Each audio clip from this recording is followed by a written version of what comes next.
I used to think a life could be kept safe if I made it small enough, if I measured it in thread lengths, rent dates, bowls of hot sujebi eaten standing at the counter, and the quiet click of my shop lock turning at 9 every night on a street in Euljiro where the old metalworkers still smoked beside shuttered doors and the new cafes pretended the rust had been curated for them.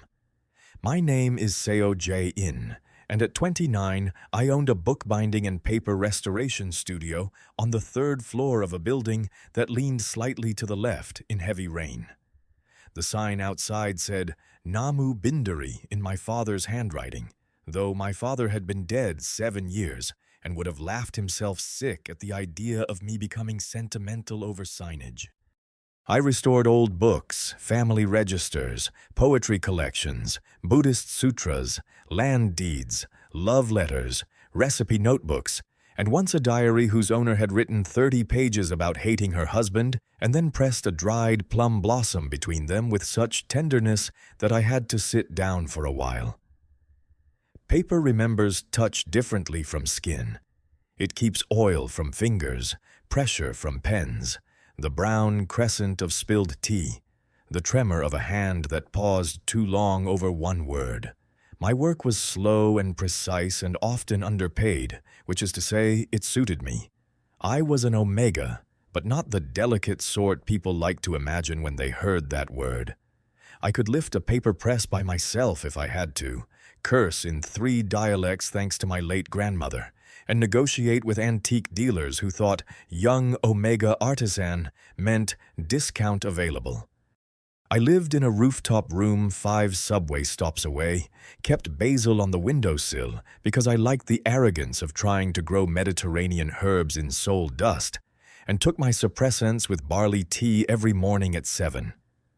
My closest friend, Han Sung-woo, ran a tiny lunch stall near the printing alley, selling kimchi stew so fierce it could raise the dead and boiled eggs to office workers who called him hyun when they wanted extra rice.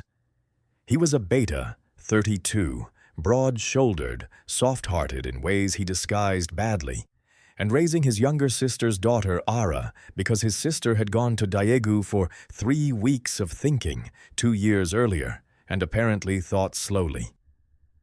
Every Tuesday, Seong-woo brought me leftover stew in dented containers and pretended it was because he had made too much, not because he had noticed how often I forgot lunch when working on fragile bindings.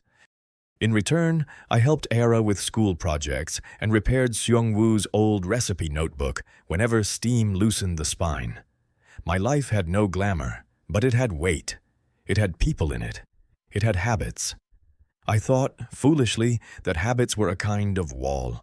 The first crack came through my younger cousin Seo Min-gyu, though calling him my cousin is technically inaccurate and emotionally simpler than explaining that my mother's sister had married twice, left once, and deposited a baby into our family like an unpaid invoice. Min-gyu was 23, charming in the dangerous way of boys who have been forgiven too often by women with tired faces. He wanted to be a club DJ. He had the ears for it, I suppose, and the judgment of a moth near a lantern. He borrowed money from a private lender to buy equipment, then borrowed more to cover the first debt, then somehow signed my name as a guarantor using an old copy of my resident registration card he had taken from my desk during Chuseok. By the time he confessed, crying in the alley behind my shop with blood on his lip and expensive headphones around his neck, the debt had passed through 3 hands and landed with men who did not believe in payment plans unless the plan involved bones. I should have reported the forgery. I should have cut him off, filed documents, let him learn consequence in its pure legal form. Instead, I wrapped his lip in tissue, called him an idiot, and spent the next week discovering how little the law protects you from people who understand exactly where the law becomes tired. My landlord chose the same month to mention redevelopment.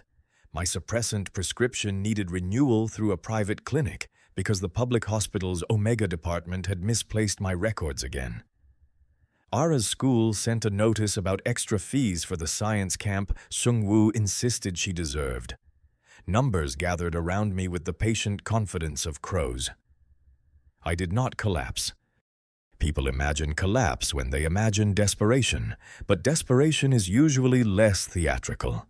It is making tea, labeling repair invoices, answering customers with a pleasant voice, while wondering if the man in the gray sedan downstairs is watching your windows or simply bad at parking.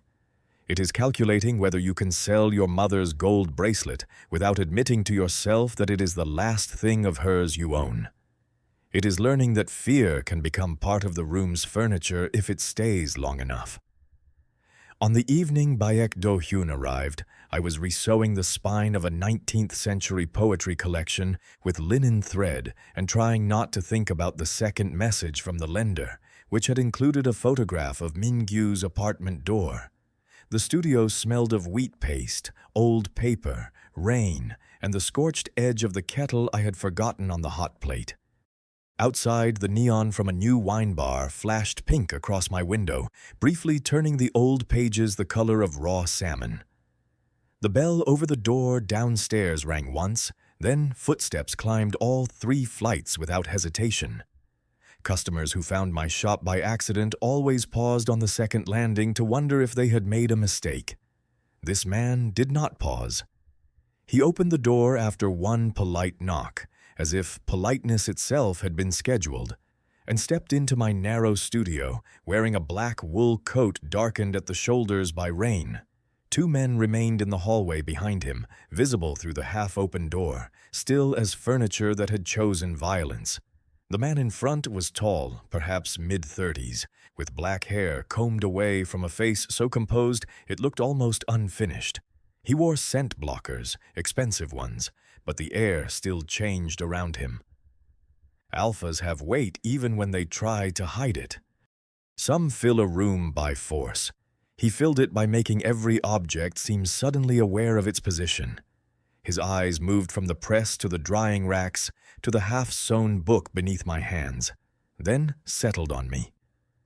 "Seo Jae in si," he said. His voice was quiet, deep and professionally calm, the kind of voice that made disagreement feel like a logistical challenge rather than an emotional possibility. I kept my needle in place. "Appointments are made by phone. Your phone is off.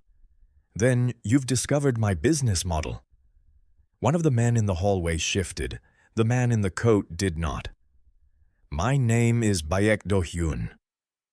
I knew the name because anyone with a business in Seoul who paid attention to property notices, port contracts, private security companies, and men who drank expensive whiskey in rooms without windows knew the Baek name. Baekmu Group owned logistics firms, redevelopment companies, restaurants, security agencies, charitable foundations, and, according to men who lowered their voices, several methods of persuasion that did not appear on tax documents. Baek Do Hyun was the eldest grandson of Baek Mujin, who had built an empire with one hand in shipping and the other in shadow. People called Do Hyun the cold heir, though never within reach of anyone who might repeat it. I looked at the water dripping from his coat hem onto my floor. "Congratulations." Something almost like interest moved through his expression. "For what?" "Being yourself with such confidence." The hallway man shifted again, perhaps offended on behalf of hierarchy. Baek Do Hyun's gaze did not leave mine. "I need you for one night." I lowered the needle. That sentence has never improved a room. "A public appearance," he said. "Not sex, not private entertainment. I need you to attend the Dihan Medical Foundation Gala tonight as my Omega lover." I stared at him. The poetry collection lay open between us, some long-dead scholar's grief held together by my left thumb. "You climbed 3 flights in the rain to say something that ridiculous in person?" "Yes. There are apps for men with poor manners and urgent schedules. I need someone who will be believed. Then you should try someone who knows you. People who know me will be assumed to have motives. I have motives. They mostly involve you leaving." He placed a folder on the clear corner of my work table. Mate gray, not black, which showed restraint or better stationery. Your cousin's debt is currently held by Jang Il-seok. He works under a faction trying to pressure my family before a succession vote. If you appear with me tonight, publicly and convincingly, I will remove that debt and ensure Jang does not contact Mingyu again. My fingers went cold before the rest of me allowed it. I looked at the folder but did not touch it. You researched me. Yes. That is not an answer you should give so calmly. A false denial would waste your time. I disliked him immediately for being difficult to dismiss. Charm would have been easier. Charm has seams to pull. Baek Do Hyun had no visible seams, only edges. Why me? You restore rare books for families who value silence. You know how to behave around old money without belonging to it. You have no current alpha partner, no public scandals, no family powerful enough to turn this into a negotiation, and you need what I can provide by midnight. How efficient. Did your folder also mention I dislike being cornered? Yes. And yet here you are, blocking the door with 2 decorative threats. They are not here to threaten you. They came for the stairs. They are here because I was followed. He said it without drama, which made it worse. If I leave alone tonight, I invite one kind of interpretation. If I leave with you, I invite another. And my safety in this interpretive exercise? Covered. Covered by whom? Your decorative threats? By me. It should have sounded arrogant. It did, a little.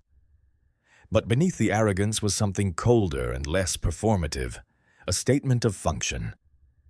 I wiped my hands carefully and opened the folder. Inside were copies of Mingyu's loan papers, photographs of the forged guarantee, bank transfers, Jang Il-seok's name, my lease, my prescription renewal estimate, and a written offer that looked infuriatingly better drafted than most wedding contracts I had repaired after divorce. 3 hours at a gala. No physical contact except socially necessary hand, arm, shoulder, or waist. No scenting, no isolated rooms, no alcohol required. Immediate settlement of Mingyu's debt through channels that would not implicate me. A separate payment to compensate for business risk. A car home afterward. A phone number for emergencies. You came prepared for refusal, I said. I came prepared for negotiation. There's a difference. With you, I assume so. I looked up. His face remained unreadable, but not empty. That was the first thing I noticed and tried to forget. He was not bored. He was watching me as if my responses mattered to the shape of the room. What story? I asked. We met when I brought you a damaged family register for restoration. Boring. His eyebrows moved a fraction. Accurate enough. No one believes lovers begin with genealogy. Many marriages begin with less. Your imaginary seduction needs texture. What was damaged? A pause. Water. The outer leaves were swollen. From flood, carelessness, or deliberate destruction? Does it matter? Only if you enjoy convincing lies. He looked at me longer this time. Deliberate destruction. My father burned records when he wanted to erase obligations. There it was. A true thing, set down by accident or calculation. I could not tell which. Rain rattled against the window. Your imaginary lover found that moving? No, he said. He found it useful. Against my will, I almost smiled. Your imaginary lover has standards. Apparently. I should have refused. I know that. If this were a story I had repaired instead of lived, I would have marked this page with a note in the margin. Here, the narrator mistakes a trap for a door because both contain an opening. But Mingyu was 23 and foolish, and mine, and Jang Il-seok had sent a photograph of his door. Seungwoo was already giving me rice and lies about leftover stew. My lease had 3 months of mercy left. Pride has a beautiful posture until someone you love is kneeling. I want written confirmation of the debt transfer before I leave the studio, I said. No one touches Mingyu. No one contacts Seungwoo or Ara. Your people do not enter my home or my shop after tonight without permission. If a photograph of me is used beyond this appearance, you manage the consequences. I choose my own clothes. I do not drink anything handed to me by strangers. If you give an order that affects my body, I walk out. He listened without interrupting. Agreed. You agreed too quickly. Your terms are reasonable. That also sounds like a trap. Reasonable terms often do to people unused to them. I hated that more than I should have. By 7, the debt transfer had been confirmed by a lawyer whose license number I checked twice. By 7:30, Seungwoo had arrived with a suit he claimed had belonged to a cousin, but fit me suspiciously well, which meant he had borrowed or bullied it from someone in the market. Absolutely not, he said while steaming the jacket sleeve with more violence than fabric deserved. You say that as if the car is not downstairs. Cars leave. You can also leave. Leaving is a proud tradition. Mingyu's debt is gone. And yours begins? He turned me by the shoulders, his big hands careful. Jae-in, listen to me. Men like Baek Do Hyun don't ask ordinary people for favors. They move them. I know. Do you? Seungwoo? My voice softened, which was always dangerous with him because he heard the exhaustion under it. I know exactly what this is. I'm not confusing it with romance. He laughed once without humor. Good. Romance is how people make theft sound voluntary. Your bitterness is almost poetic. My bitterness pays rent. He adjusted my collar. His eyes were red. If you are not back by midnight, I call the lawyer. Which one? All the business cards in your drawer. I will let them fight for dominance. Sensible. He hugged me then, tightly enough to wrinkle the borrowed suit. You are not a payment, he said against my shoulder. I know. But I did not know. Not fully. Sometimes knowledge arrives years before belief. The gala took place at a hotel near Namsan, in a ballroom lit so warmly everyone looked healthier and less guilty than they probably were. Baek Do Hyun met me at the car door and offered his hand. He had removed his coat. In a black suit, white shirt, no tie, he looked less like a businessman than a verdict. His hand was warm, dry, and careful. I placed my fingers in his and felt him adjust his grip to mine, not the other way around. Cameras flashed. Relax your shoulders, he murmured. Stop giving instructions to my skeleton. People will read tension. Let them become literate. A brief silence, then the smallest breath through his nose. Not laughter, the preface to laughter. It disappeared before anyone else could see. Inside, he introduced me as Seo Jae, book restorer, his companion. Not Omega, not rented stranger. When an elderly chairwoman asked how we met, I told her he had brought me a damaged family register and stayed for tea because he did not know how to leave rooms politely. He still doesn't, I added. He simply owns better doors. The chairwoman laughed hard enough to disturb her pearls. Do Hyun looked at me as if I had altered the event's architecture. You are bold, he said later, guiding me past a cluster of men who watched us too closely. You hired a man from Euljiro and expected timid? No. His hand rested at my back, the pressure exact, never sliding, never claiming. I expected controlled. People often mistake control for silence. You don't. I repair paper. Silence can mean anything from reverence to mold. This time the corner of his mouth definitely moved. Then a younger alpha with slick hair and a smile like a polished hook stepped into our path. Do Hyun, he said. So the rumors are true. You found an Omega outside the family market. I felt Do Hyun's body become still beside mine. Yoon Ki-tae, introduce us properly. Seo Jae, my lover. The word entered the air cleanly, with no tremor, no apology. It should have meant nothing. It was a role, a noun purchased for the evening. Yet hearing it in his voice did something inconvenient inside me. Not a flutter or a spark, or any of the cheap metaphors people use when they want desire to seem innocent. It was more like a locked drawer shifting open by 1 millimeter. I shut it immediately. "Bookbinding," I said, smiling at Yoon Ki-tae. "Useful work around men who keep rewriting history." His smile thinned. "And does Hyung let you speak this freely?" "No one lets me. That's why it's free." Do Hyun's hand at my back pressed once, a signal too subtle for outsiders. Approval? Warning? I refused to ask. The evening ended at 11:40 after speeches about medical charity from men whose companies made illness profitable, and an auction where people paid absurd amounts for paintings they would store in climate-controlled basements. In the car, my feet ached and my face hurt from smiling with precision.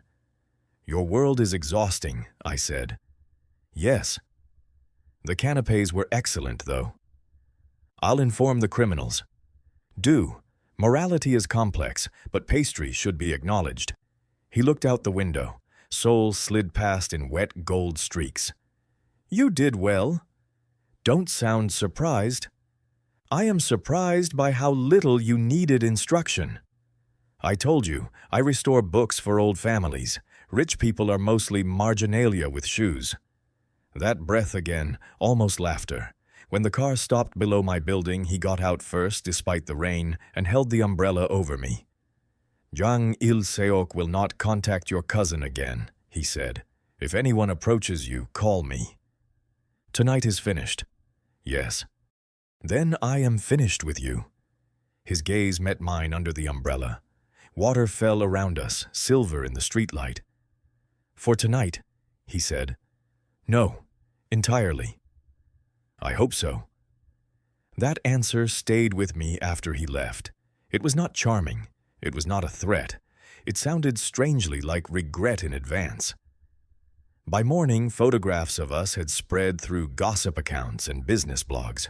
By noon, 2 clients canceled appointments, one with excessive politeness and one with no explanation. By 3, my landlord called to ask whether my new affiliation affected my renewal plans. By 5, a man in a brown coat stood across the street from my building for 40 minutes, pretending to look at his phone. By 6, Baek Do Hyun returned to my studio with another folder, and I nearly threw a bone folder at his head. "No," I said before he spoke. "You haven't heard the proposal." "I have met its cousin." He placed the folder on my table anyway. "Last night solved 1 problem and created 3. My grandfather believes I have chosen you. The Yoon family believes I insulted them by refusing their marriage candidate for you. The men who held your cousin's debt now think you are leverage, even if they cannot act openly." "You said covered." "You are covered, inefficiently, from outside my household." I stared at him. "Do not say household." "I need a spouse before the succession council in 6 weeks. My grandfather's condition is clear. No heir takes control without establishing a stable household, because he believes unattached alphas make reckless bargains. The families offering candidates want ownership through marriage. I won't give it." "So you want a spouse with no army behind him?" "I want a spouse whose terms can be written clearly and honored." "You mean bought?" "No." The word was soft and immediate. "I mean paid, protected, and free to leave under defined conditions." "That sentence has a beautiful suit and ugly bones." "Then examine the bones." I did. 10 months. Registered marriage, separate bedrooms in his Hanam residence, public appearances as needed, scheduled in advance except emergencies. My shop lease secured for 5 years through an independent trust. My debts and Mingyu's remaining obligations cleared. Monthly compensation held in escrow. Suppressants and medical care covered by a clinic of my choosing. Legal counsel of my choosing.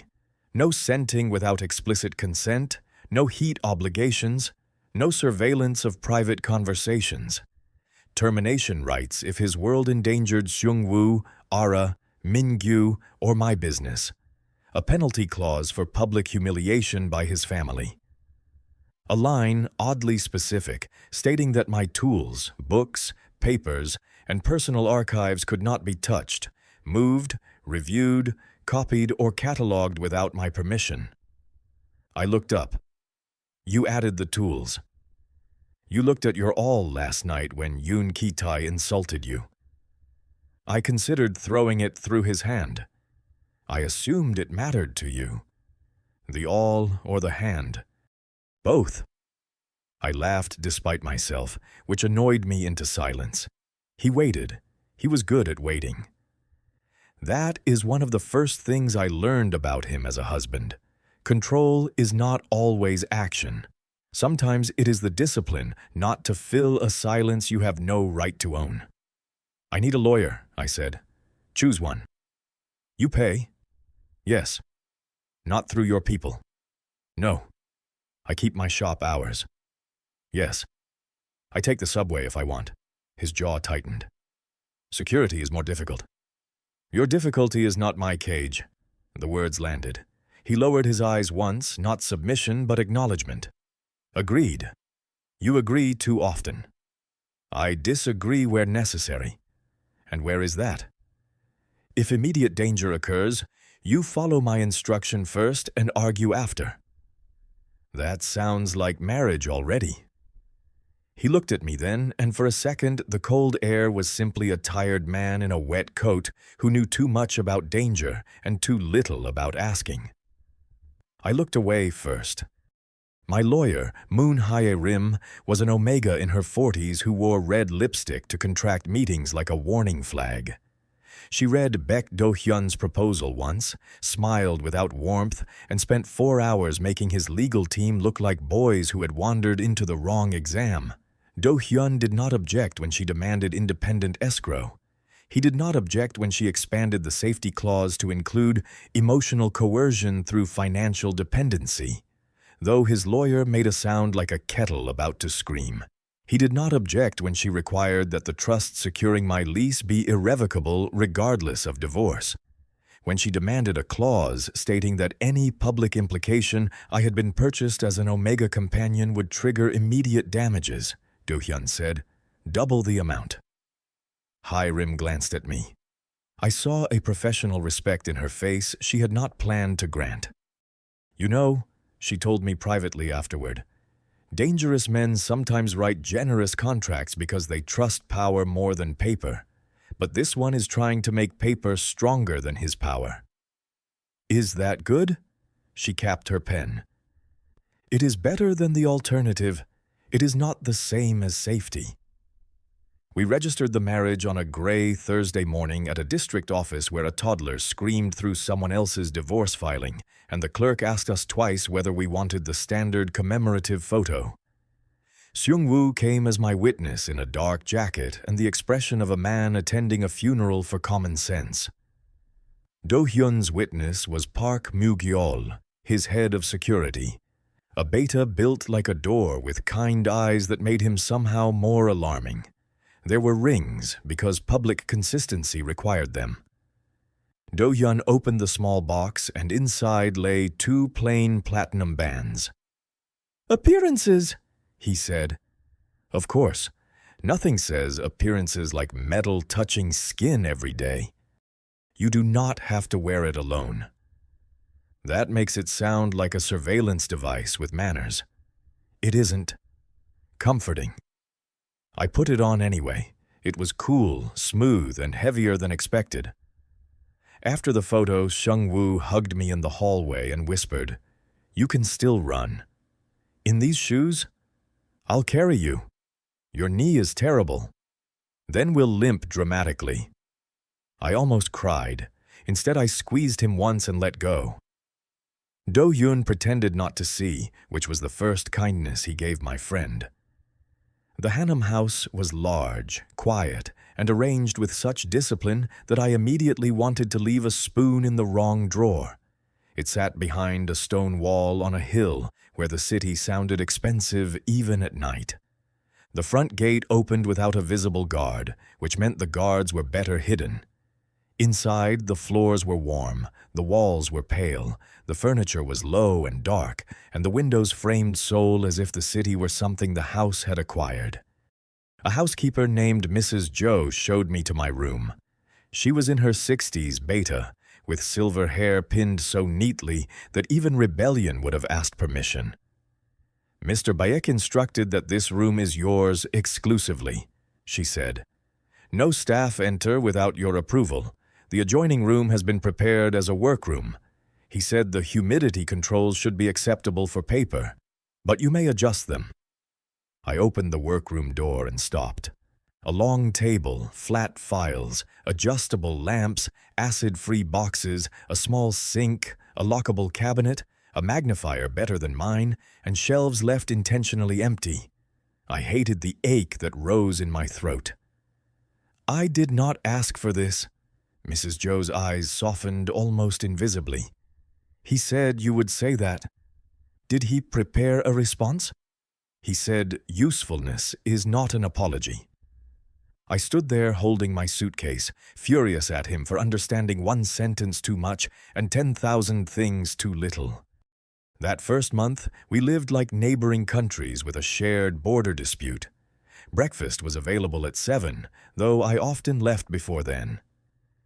Hyun ate black coffee and a boiled egg with the solemnity of a man performing a punishment ritual. I told him coffee was not supposed to taste like burnt paperwork. He said taste was not the purpose. I said that explained several things about his personality. He looked at me over the rim of his cup and said, "You are unusually hostile before rice. I am unusually honest before rice." The next morning there was rice. He did not mention it. I did not thank him. Gratitude in those days felt like stepping into a net. He provided a driver. I took the subway. He assigned visible security. I objected. He assigned invisible security. I objected louder. We compromised badly and often. "A man followed me from Chungmuro to Euljiro today," I said one evening, dropping my bag by the entrance. "Was he yours?" Do-hyun looked up from a document at the dining table. "Tall gray coat, scar near eyebrow." "Yes." "Mine." "He is terrible at invisible." "He is excellent at deterrence." He bought hotteok at the same cart I did and stared at a wall for 6 minutes.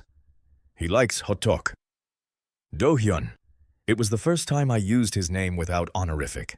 We both noticed, the document in his hand lowered by a centimeter. "I will replace him." "No, you will explain why I need to be followed to buy thread."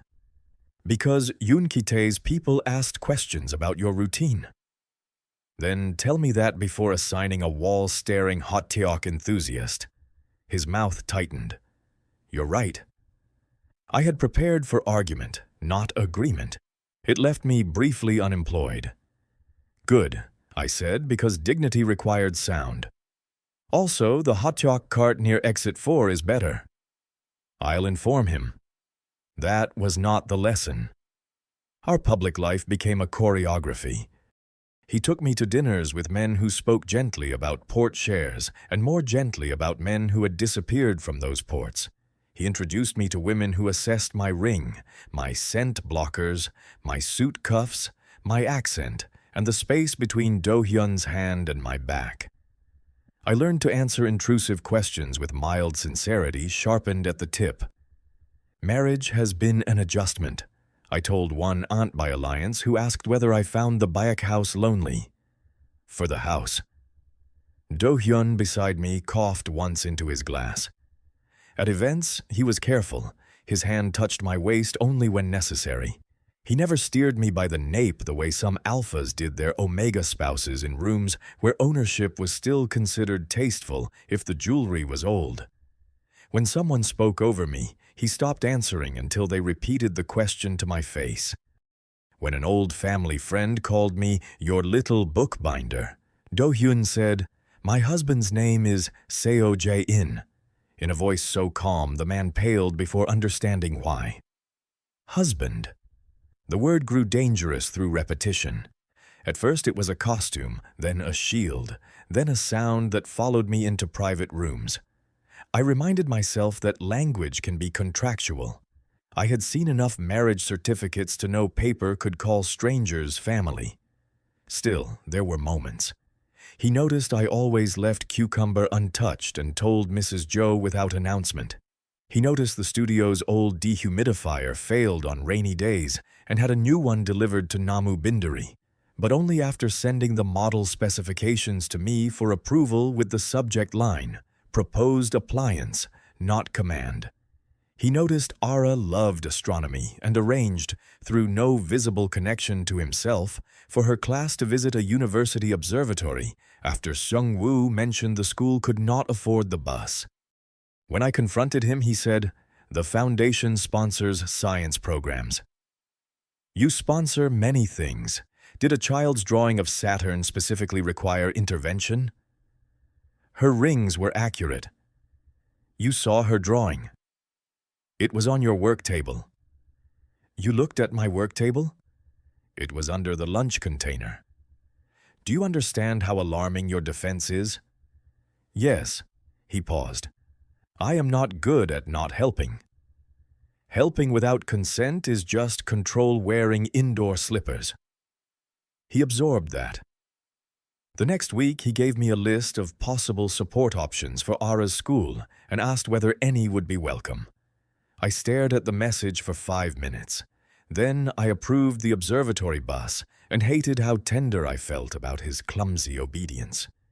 Seung-woo hated him on principle until Do-hyun quietly solved the stall's licensing problem by introducing Seung-woo to a legitimate small business lawyer who took one look at the Market Association's paperwork and began smiling like a woman entering a battlefield. I still dislike him, Seung-woo said afterward, ladling stew into a bowl with excessive force. Of course. He is cold. Yes. He listens, which is worse. Deeply suspicious.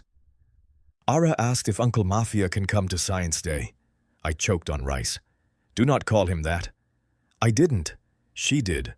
Children are honest and dangerous. What did you say? I said, Uncle Complicated might be busy. That night, Do-hyun came home late and found me laughing over my phone in the kitchen. He stopped in the doorway as if laughter were a room he had not been invited into. Something happened? Ara has given you a title. Should I be concerned? Uncle Complicated. He considered this with the seriousness he brought to board documents. Accurate. That is your problem. You accept insults if they are factually precise. Should I reject inaccurate ones? Please do. I would enjoy watching. He sat across from me, still in his suit, tie loosened, weariness dark beneath his eyes. Mrs. Joe had left soup warming. I pushed the bowl toward him before thinking. He looked at it, then at me. Eat, I said. You look like a haunted spreadsheet. Is that a concern? It is an observation with soup. He ate. I watched the way his hand steadied around the spoon after the first few bites, the way the house seemed to exhale when he allowed himself to sit. Care is treacherous because it often begins as noticing. Once you notice enough, you either turn away deliberately or begin making room. I told myself I was only being civil. Civil people share soup. Civil people remember an alpha hates sweet pickles and move the dish away without comment. Civil people wake at 2 a.m, hear controlled footsteps in the courtyard, and do not get out of bed to see why the man they married on paper is standing under the pine tree in shirt sleeves during freezing weather. I got out of bed. He did not hear me at first. He stood with one hand braced against the stone wall, head bowed, breath clouding white. The scent blockers he wore had thinned with the hour and cold. Cedar, smoke, winter rain, and something restrained too tightly to name reached me across the courtyard. You'll get sick, I said. He turned sharply, then stilled when he saw me. Go inside. That sounds like an order. A request with urgency. Those are worse. I wrapped my cardigan tighter and stepped onto the stone. Nightmare. His face closed. No. Lie? Yes. I did not know what to do with that honesty. It sat between us, small and bare. Do you want me to leave? I asked. He looked toward the pine. No. So I stayed. The cold entered my slippers. Somewhere beyond the wall, a car passed slowly, tires whispering on the road. After a long time, he said, "My mother died in winter." I kept my body still. I'm sorry. People say that when they do not know what else to place beside the dead. Yes, but sometimes the correct thing is small. His breath left him, not quite a laugh. She was an Omega. My father married her because her family controlled a storage route through Incheon. He loved her later, I think, but late love does not make early use disappear. I thought of my own name forged on Mingyu's papers, of contracts written around bodies, of rooms where Omegas were called stabilizing influences when people meant collateral. No, I said. It doesn't. He looked at me then. The courtyard light caught the side of his face, and for a moment I saw not the cold air, but the boy he must have been, learning that love and leverage could share a table. That is why the contract is written the way it is, he said. I will not ask gratitude from someone I have cornered. I wanted to tell him he had still cornered me. I wanted to tell him the corner had windows because I had fought for them, not because he had been noble. I wanted, most dangerously, to touch his cold hand. I did not. Come inside, I said. That is a request? With urgency.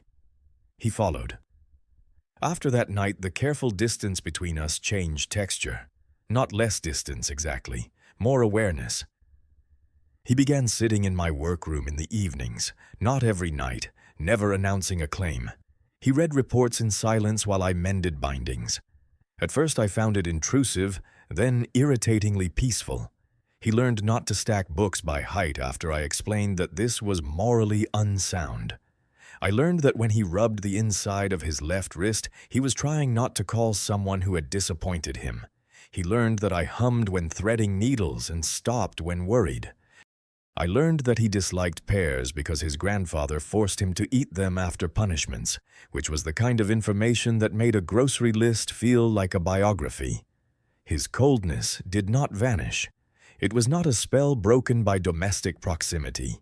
He could still take a call in the hallway and reduce another man to silence with 3 sentences.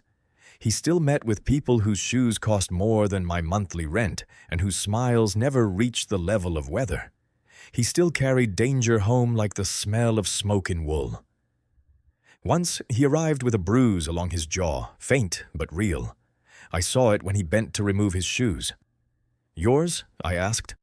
Yes. Do I want to know why? No. Did you deserve it? His gaze lifted. Perhaps. That answer unsettled me more than denial. He went to his study. I stood in the entryway holding a roll of repaired prints, furious at him for making me care about the difference between violence done to him and violence done by him. Later, I left an ice pack outside his study door and knocked once. He opened the door before I could leave. We both looked at the ice pack. It's for the bruise, I said unnecessarily. I know. Don't interpret it. As anything. All right. He took it. Our fingers did not touch. That was mercy or cowardice, depending on the hour. My interior life during those months became an exhausting committee meeting. One part of me kept accurate records. This is contractual, temporary, financially contaminated. Another part noted that he never used my dependence against me, that he asked before entering my rooms, that he listened to corrections as if they were maps instead of insults. A third, less reputable part had begun to recognize the sound of his car in the driveway and adjust my breathing before I could stop it. I did not romanticize him. That would have been disrespectful to both of us. He was not a prince hidden inside a criminal's coat. He was a criminal's heir, trying with uneven success to become a man who did not repeat the only language he had inherited. That mattered. It also did not absolve him. I carried both truths because adulthood is mostly learning that contradiction does not ask permission to be real. Seungwoo became my external conscience, inconvenient and underfed. "You like him," he said one afternoon while we assembled Ara's model solar system on my studio floor. "I like many difficult things. Old paper, cheap basil, your stew when you overdo the garlic. You look toward the door when his car stops. The engine is loud. It's electric. Emotionally loud." Ara, painting Neptune 2 purple, looked up. "Is Uncle Complicated your boyfriend?" "He is my husband," I said. "That is different?" she asked. Seungwoo made a sound into his sleeve. I considered the planets between us. "Sometimes very." Ara nodded as if this confirmed her suspicions about adults. Seungwoo's own life was shifting in quieter ways.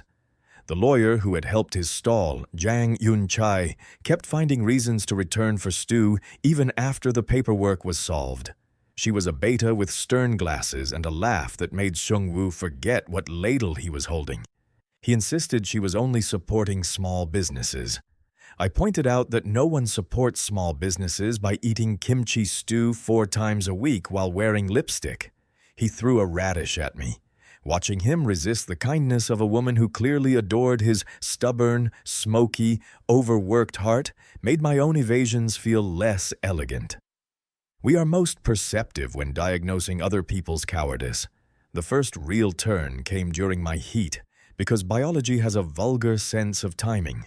Stress and irregular suppressants pulled it forward by nearly 2 weeks. I felt the first warning at the studio.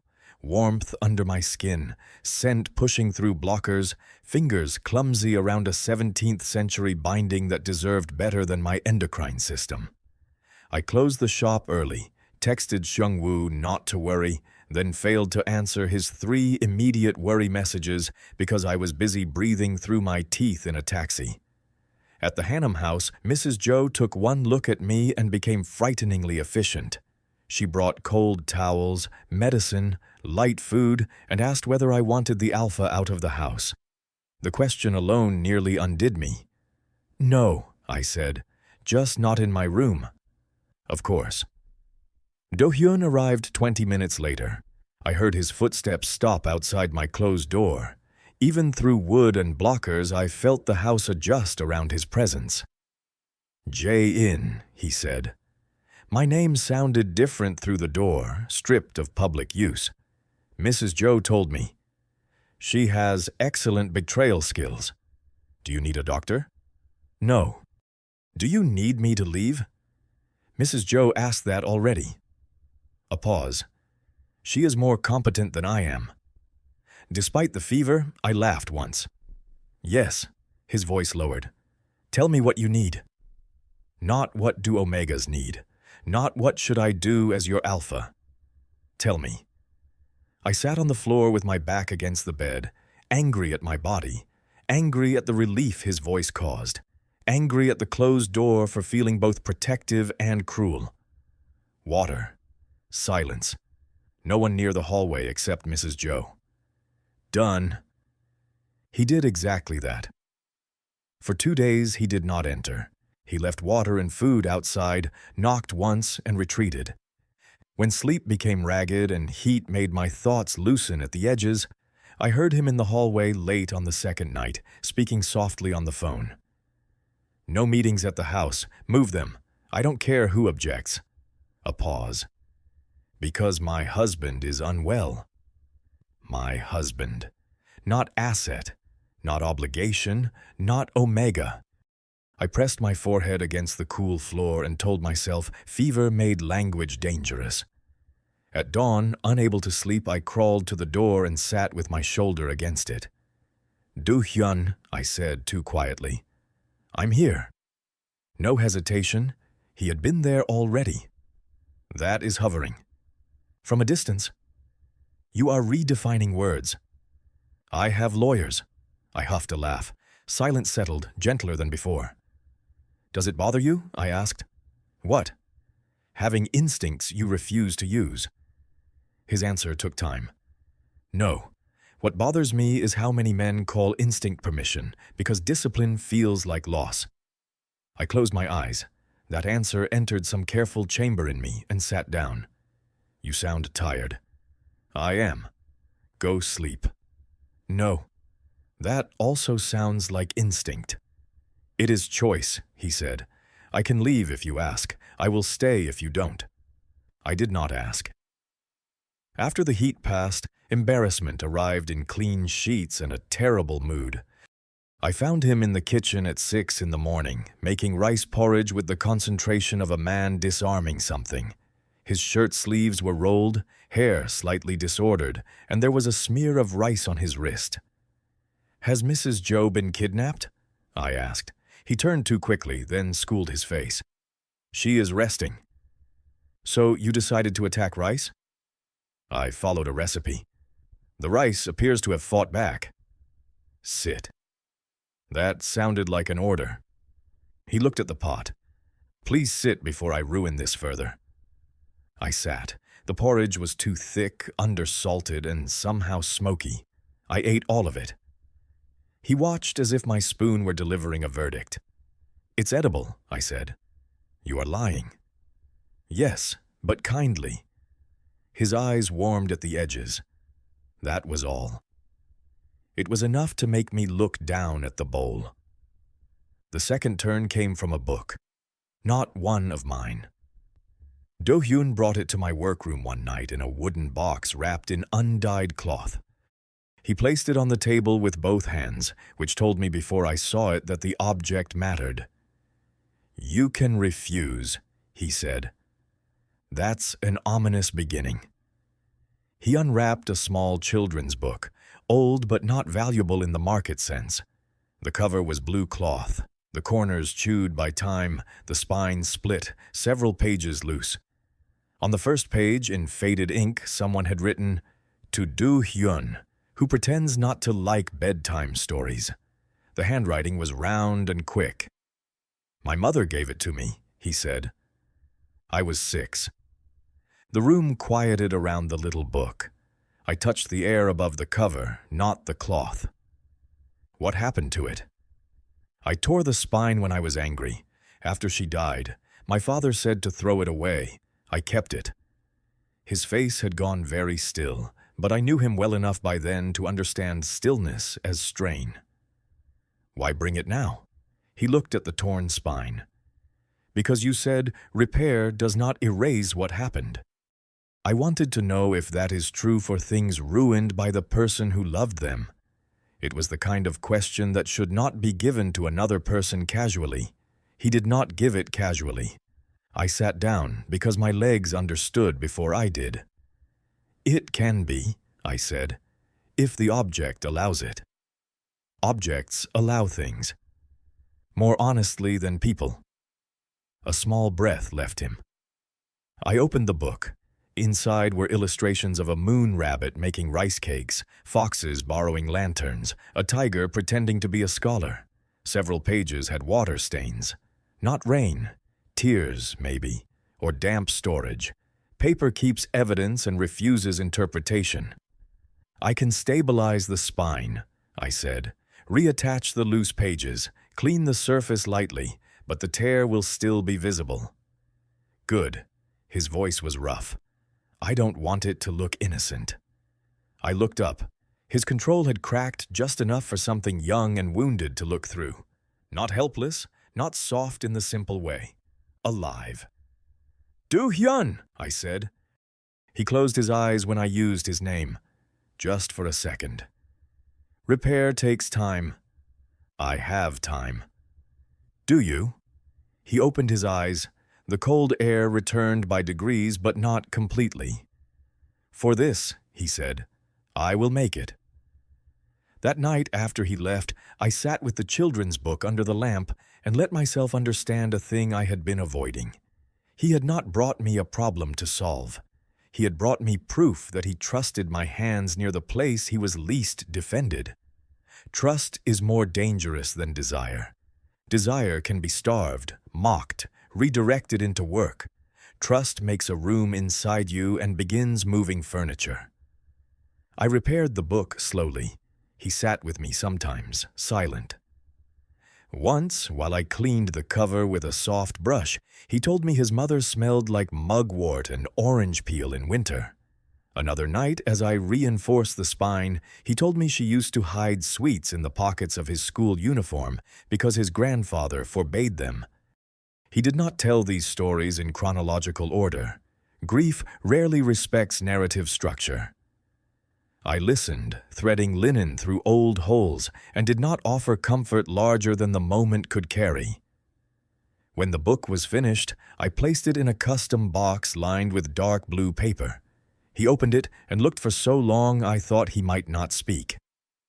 Finally, he said, "The damage is still there." "Yes." "It holds." "Yes." He touched the edge of the repaired spine with one finger.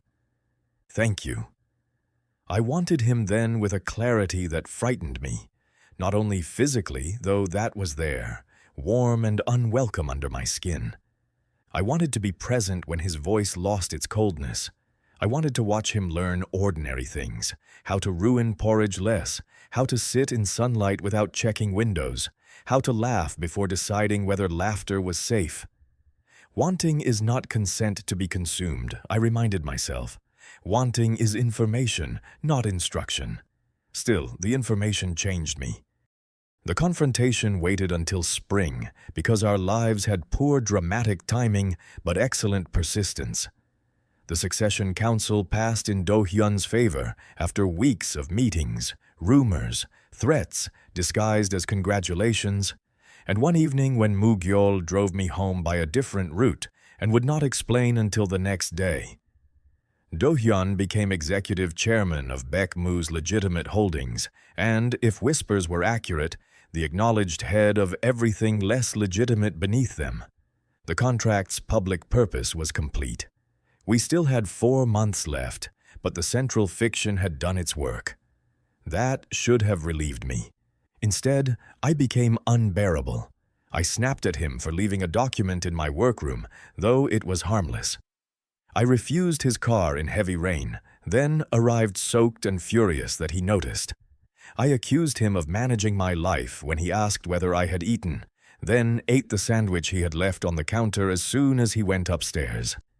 He endured this for 6 days with an expression of increasing thoughtfulness, which made me want to shake him. On the 7th, at a private dinner hosted by his grandfather, Yoon Ki-tae drank too much expensive wine and said, "At least now Hyung can stop playing house with the bookbinder. Or will you keep him? Sentimental things are hard to discard." The table went quiet.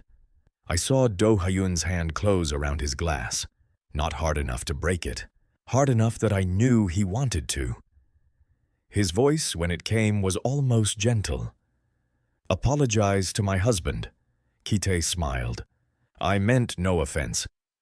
"Apologize." Baek Do at the head of the table watched with bright old eyes. The room waited to learn what kind of power Do Hyun would choose, now that power was his. I put my hand lightly over his wrist. His pulse struck once under my palm. He looked at me, and the violence in him did not vanish. It obeyed.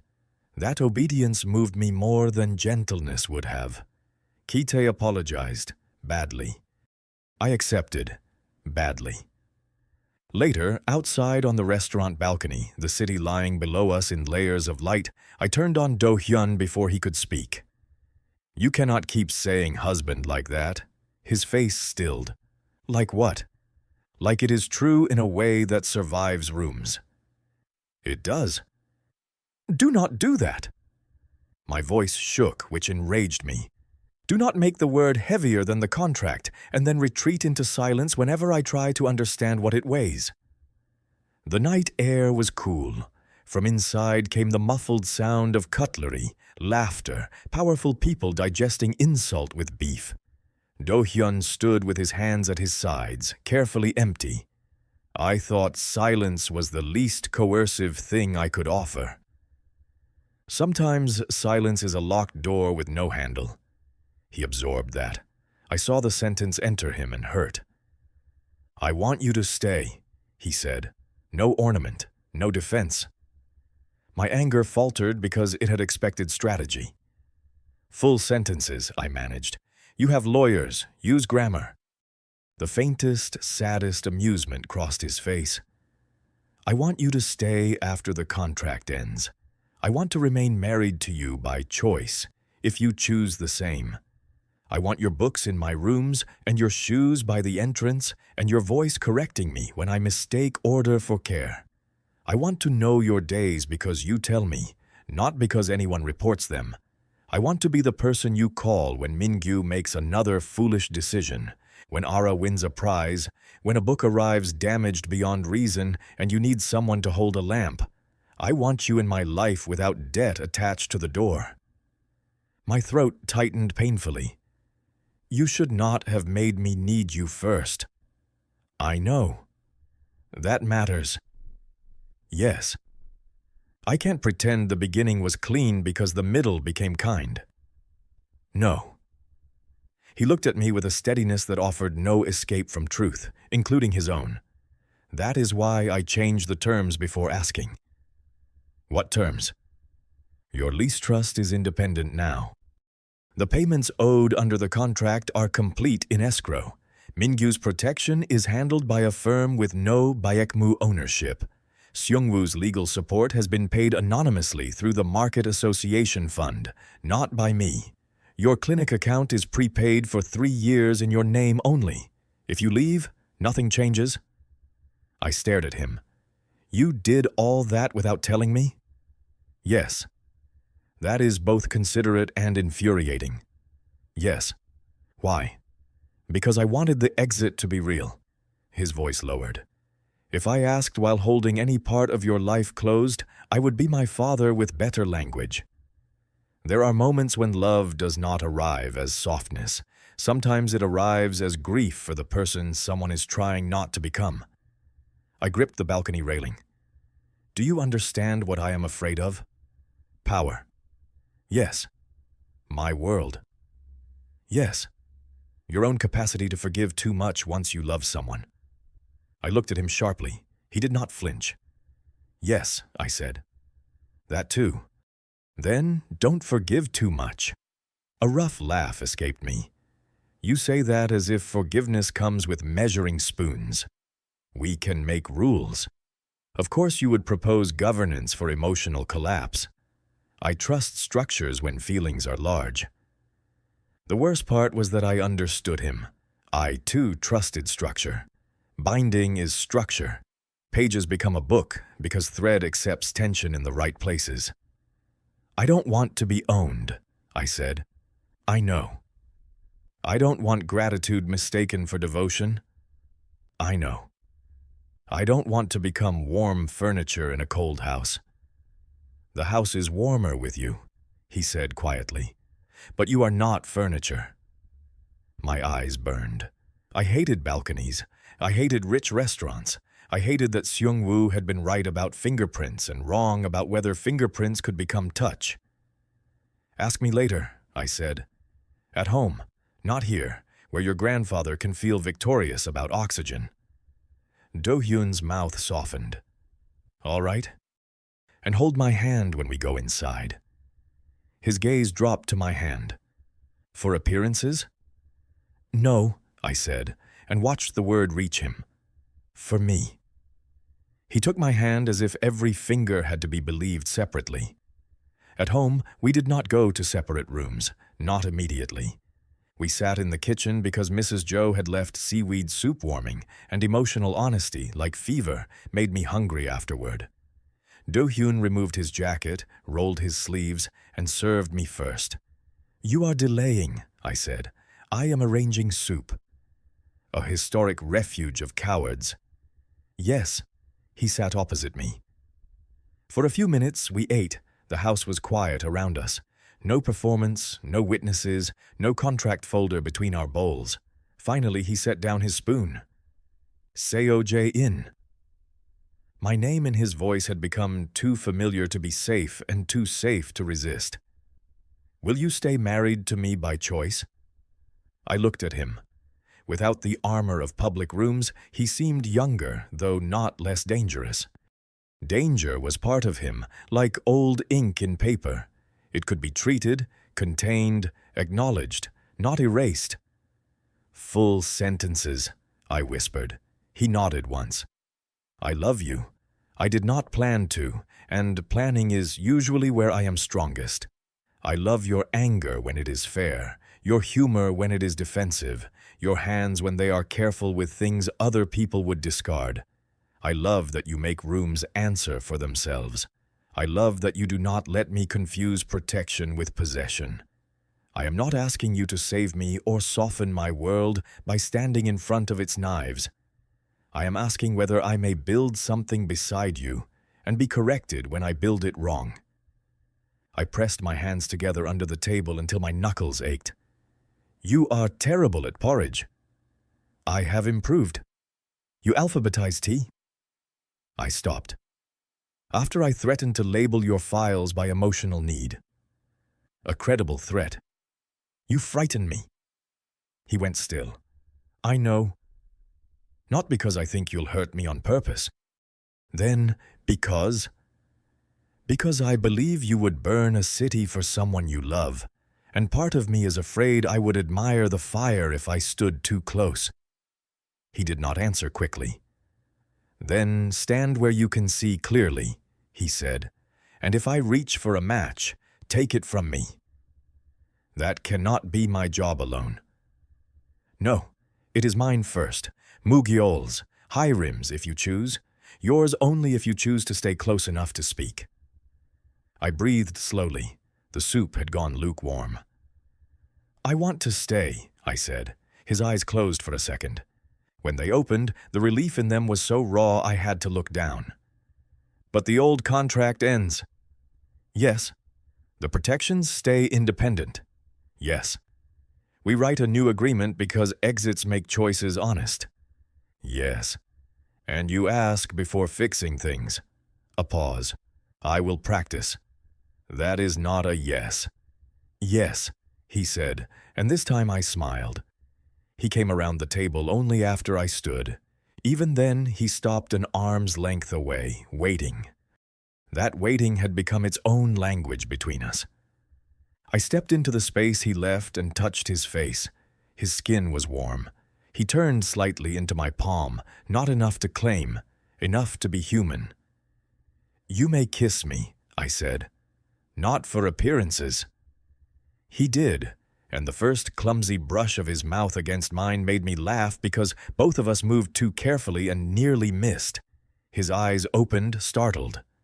Sorry, I said, smiling against him. It's just very us to negotiate a kiss into awkwardness. Should we begin again? Yes, less like a merger. The second kiss was warmer, still careful, his hand rising to my waist and stopping until I leaned closer. Desire moved through me, not as a strike of anything dramatic, but as recognition made physical. His breath, his restraint, the scent of cedar finally loosening beneath blockers, the faint taste of seaweed soup and coffee, the tremor in his fingers when I touched the back of his neck. We went upstairs slowly. Outside my bedroom, he stopped. May I come in? Every question mattered. Yes. My room had become mine over months. Books in leaning towers, paper samples clipped along a cord, basil on the sill because I had moved the pot from my rooftop and refused to let it die in wealth, 2 mugs on the desk, one of his cufflinks accidentally left beside my needle threader. He looked at the room with an expression I could not name. You live everywhere you enter, he said. You occupied everywhere you entered. Before you. That undid something in me. I kissed him before I could become too articulate and ruin us. We undressed as if unbinding a book. Jacket, shirt, belt, Watch, each layer removed with attention to what it had protected. His body held scars I had expected, and some I had not. A pale line near his ribs, a round burn near his shoulder, small marks across his knuckles. He touched the callus on my thumb from years of needles and said, "This is from work? That is from refusing thimbles because I am foolish." Noted. Do not buy me thimbles. Noted again. We laughed softly, standing too close, and the laughter eased the last of the performance from the room. When he held me, he did so with a care that asked again and again without making a speech of it. I answered with hands, with breath, with the way I stayed. The intimacy that followed belonged only to us, not to contract, not to biology, not to the public story written around our shoulders. It was tender because tenderness had been practiced before desire entered the room. It was imperfect in small ways. A bumped elbow, my cold foot against his leg, his startled laugh when I complained that even his bed-making was authoritarian. Afterward, under the blanket, he lay awake beside me, fingers tracing the inside of my wrist as if learning a script. "Are you all right?" he asked. "Yes." A minute later, he inhaled to ask again. I put my hand over his mouth. Growth opportunity. His eyes warmed. I removed my hand. "I am all right," I said. "Are you?" He considered it seriously. "I am afraid if I move, I will wake up in the old house." I knew what he meant. The house before me, before soup in the kitchen, before basil on the sill, before a repaired children's book in a blue box. I moved closer and rested my forehead against his shoulder. "Then don't move yet." "All right." We ended the contract the next week. Hyerim handled the documents with grim satisfaction and told Do-hyun that the new post-nuptial agreement was less grotesque, which from her counted as a compliment. Seung-woo read every page twice while Ara drew stars on the margins of a photocopy until Hyerim confiscated it to preserve legal dignity. "So you are staying married because you want to," Seung-woo said, eyes suspiciously bright. "That is the idea." Terrible idea. Love is administratively unstable. "You are dating a lawyer." Yoon-chae is different. She brings side dishes and terrifies bureaucrats. Romance! He pointed a chopstick at Do-hyun, who had come to the stall in a coat too expensive for the plastic stools and was eating stew without complaint. "If you hurt him, I will find a way to poison you that looks like food poisoning from a franchise." Do-hyun nodded. "Understood." "Don't accept threats so politely. It weakens my momentum." "I apologize." Ara looked up from her rice. "Uncle Complicated, can you come to Science Day?" Do-hyun turned to me as if this required consultation with foreign policy. I smiled. "You may accept." "Then, yes," he told her. "I will come." He did. In a dark suit standing among parents with paper cups of juice, listening gravely while Ara explained lunar phases using a styrofoam ball and a flashlight. Seung-woo cried behind a display board and claimed pepper fumes. Life did not become clean. I do not want to lie about that. Baekmu's old businesses did not transform overnight because one man learned to ask before entering a room. Do-hyun's attempt to separate the legal holdings from the shadow operations brought resistance. There were weeks when Moo-gyeol's men stood closer than I liked. There were dinners where powerful relatives smiled at me, as if measuring how much pressure I could take before Do-hyun showed his hand. There were nights he came home with silence locked around him, and I had to decide whether to knock. Sometimes I did. Sometimes he asked for an hour, and I gave it. Then he came to me, because we had made that part of the practice. Distance could be requested, not used as punishment. I kept Namu Bindari. I kept my subway rides, though sometimes I took the car when carrying fragile work and allowed Moo-gyeol's most tolerable guard to buy hot teok from exit 4. I kept my name on the lease, my own bank account, my own lawyer, my own temper. Do Hyun kept trying, not heroically. Repeatedly, which is harder, he learned to say, "I want to fix this. Do you want me to?" He learned that when I was quiet over breakfast, the correct response was not a solution, but toast. He learned to call Seung-woo before arranging anything that involved Ara. He learned to leave my books in their disordered piles because order, I explained, was not the same as understanding. In return, I learned the names of the rooms he feared, the dates he pretended not to count, the difference between his work silence and his grief silence. I learned that love did not require me to approve of every shadow in his life. It required me not to pretend they were sunlight. On our first anniversary, the real one, not the registry date purchased by circumstance, he gave me the repaired children's book back. I had thought it lived in his private safe. Instead, he placed it on my work table wrapped in blue cloth, and inside the cover he had added a new note beneath his mother's old one. To Jae-in, who taught me damaged things can still be held carefully. I read it 3 times. "This is a very dangerous gift," I said, because my voice was unreliable. "Why?" "It makes me want to be embarrassingly kind to you." "I will endure it." "Brave." He stood beside the table, hands in his pockets, trying not to look as nervous as he was. I touched the old repaired spine. "Thank you. There is something else. If it is another folder, I'm leaving." "No folder." He took out a small envelope, ordinary white. Inside was a lease renewal for Namu Bindari, 10 years, rent-controlled, ownership shielded through the trust but managed entirely by me. I looked at the document, then at him. "This is folder adjacent." Envelope. "You are hiding behind office supplies." "Yes." "Do Hyun." He lifted both hands slightly. "You can refuse. The trust already holds the 5-year term. This is only an option if you want stability beyond that." I read the clause again. No control rights for Baekmu, no interference, transferable at my discretion. "You made the door wider," I said. "You keep saying doors matter." My eyes burned.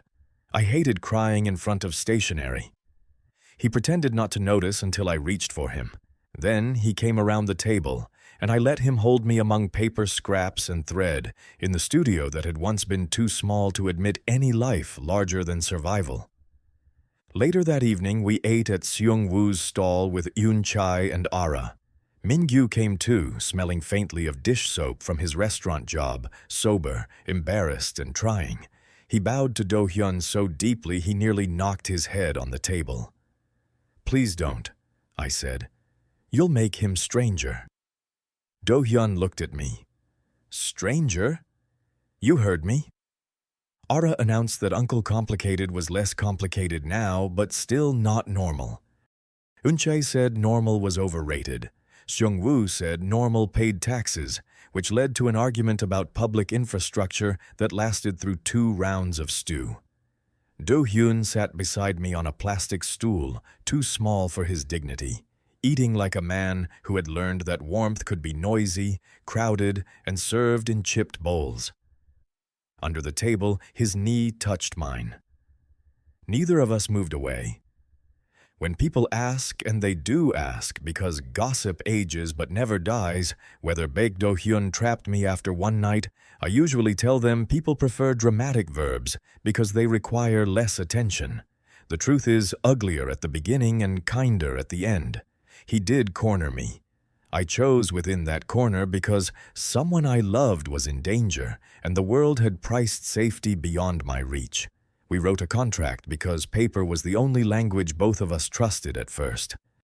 Then, slowly, inconveniently, through porridge and doorways and repaired spines, through arguments about security and tea, through a child's science project and a dead mother's book, through every moment he did not take what he could have demanded, and every moment I did not soften the truth to make love easier, the contract became insufficient. Not false, insufficient. I am still Seo Jae. I restore books in Euljiro. I take my suppressants with barley tea. I still forget lunch when stitching difficult bindings, though now 3 people and 1 alarming child conspire against that habit. I still believe paper remembers pressure, but I have learned people can learn new pressure too. The gentle tension of a hand held without force, the structure of rules made to protect freedom, the steady pull of returning home because return remains a choice. Do Hyun still drinks coffee too bitter for civilized society, still becomes cold in rooms where coldness keeps men from mistaking him for weak, still occasionally tries to solve problems by moving the entire earth 2 centimeters to the left. But now, when I look at him, he notices. When I say his name, he stops. When I tell him his care has become a cage, he opens the door and steps back, even when fear makes his hands shake. That is love as I understand it now.